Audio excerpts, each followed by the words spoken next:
Manodidina ny 3.7 tapitrisa eo maneran-tany ny olona tsy mbola mahavoafy ny famakiana teny sy manoratra. Amin'ireo 3.7 tapitrisa ireo, saika vehivavy avokoa ny 2/3 raha ny tatitra navoaka ny UNESCO. Ho antsika eto Madagasikara manokana, tsy mbola misy atotanisa mari-potitra hatreto mikasika anisan'ireo olona tsy mahay mamaky teny sy manoratra eto an-toerana. Raha ny tombana natao, manodidina ny 300 ny malagasy no mbola tsy misitraka izo fototra io. Ny alphabétisation dia droit fondamental. Zo fototra ny fialana ny tsy fahaiza mamaky teny sy manoratra. Zo fototra io. Tsy natao io zany hoe ho zavatra sendra mandalo 9 septambra ihany.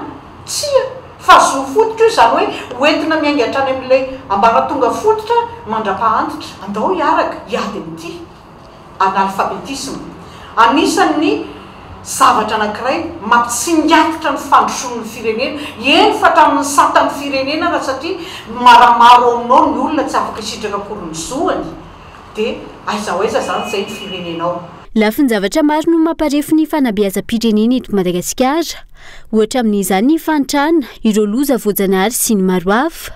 Tsy natao hosakana izany raha misy ny finiavana maniolana, ka natrarana ilay ODD fa 4 no soniavany Madagasikara ny taona 2012. Aiza ho aiza isika ankehitriny amin'ny fanatrarana ny tanjona napetraka ao anatin'ny ODD fa 4 io. Aiza ho aiza zany zao ho an'izay voakasika ao anatin'ny fampidirana ny mpianatra.